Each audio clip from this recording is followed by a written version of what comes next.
So I have a plant nursery, and over the last 12 years I've learned how to grow rather nice looking succulents. It took a lot of failing, blood, sweat and tears, I'm not going to lie, but with a bit of luck and a few tips, most of you can get your succulents looking like this too. In this video I'll share what I do with our succulents so they look their best. All of the plants you'll see in this video have been grown in my nursery Fern Farm plants.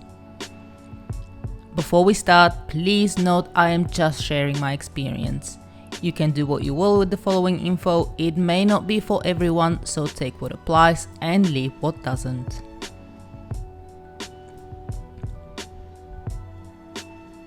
Climate is an important part of growing many succulents, and we are so very lucky to be able to grow our plants outdoors where they grow best all year round. When I was deciding on a crop for my nursery after growing a variety of foliage plants for the florist industry, succulents came up top as they were perfect for the climate here. I have also been obsessed with them for a while, so it just made sense. However, succulents will be harder to grow in certain climates. Most are not frost hardy, so if your winters get really cold, think snow and frost that can last during the day, you will have to grow succulents in pots and bring them indoors. But it doesn't end there. The great majority of succulents don't grow all that well indoors. Some households are bright enough to support their needs for decent light, but most will be too dark. So if you want them to stay nice and compact, grow lights are pretty much a must. I know this all sounds a bit doom and gloom, as people like to point out in my comments, but I feel it is good to give a fair warning when growing succulents may be difficult. In my opinion, it's better than saying everything is dandy, which will encourage you to waste money on plants that may cark it. Another problematic climate will be tropical climate, as many succulents dislike high humidity and are prone to fungal diseases. We can get a bit tropical here during La Nina years, and it is tough trying to maintain spotless succulents. Many fungus-prone types such as Samecavirias go into covered ventilated greenhouses during this time. I guess what I'm trying to say here is that sometimes the odds you can do little about will be stacked against you, so don't beat yourself up too much if your succulents don't look perfect.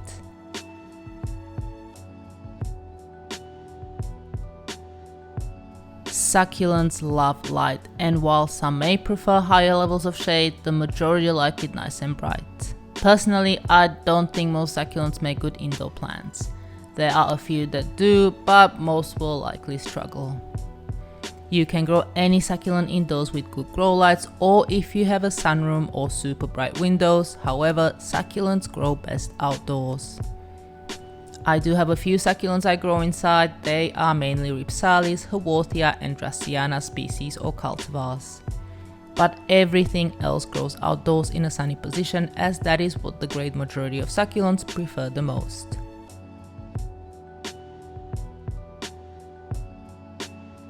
Shade cloth is not essential when growing succulents, but it can help so much when it comes to heat waves, unexpected frost, hail, damage from flying debris or animals. I cannot tell you how many times shade cloth saved my bacon. Just last week we had a massive hailstorm, and without it all my succulents would have been shredded. As I said, it's not essential, but if you have fancy plants, I would highly recommend one. 30% shade factor is ideal for the great majority of succulents. There are many ways people like to water succulents, so if you have a system going that works for you, keep doing that. Our plants get watered when the potting mix dries out. To be honest, I don't really stress too much about it. We grow outdoors and they do get the rain as well. Contrary to popular belief, succulents can tolerate quite a bit of water.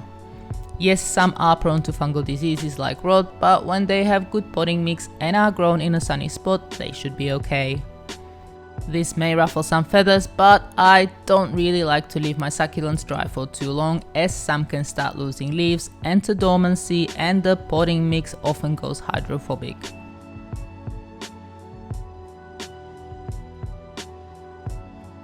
If you're growing succulents in the ground, many will grow just fine in plain old dirt. Add a bit of generic potting mix and they will thrive. However, in pots, I will always use good quality succulent potting mix. This is what ours looks like. The experts in the comments like to tell me it's too wet for succulents, which is just not the case. It's specially formulated by a company that supplies most nurseries here. Some of these nurseries produce upwards of millions of succulents in a couple of months. In my experience, well-draining potting mix that is not too gritty is best. I've tried so many potting media over the years, and those that are super gritty tend to stress succulents a bit too much. There are instances where there may be a good choice, but in general, a bit of water retention is not a bad thing, as even succulents do like to have a drink, especially if the weather is warm and dry.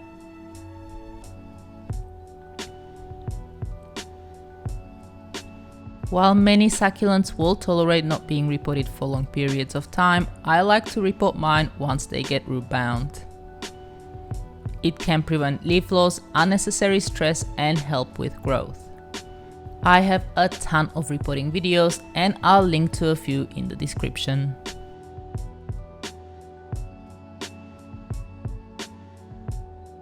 Pest control is often overlooked in succulent care, which usually causes heaps of problems as succulents are on the menu for a lot of animals. The worst offenders are mealybugs and aphids. They can cause infestation and affect a wide range of different types of succulents.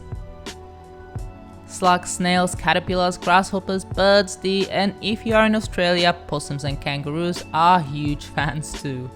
Some of these can raise succulents to the ground.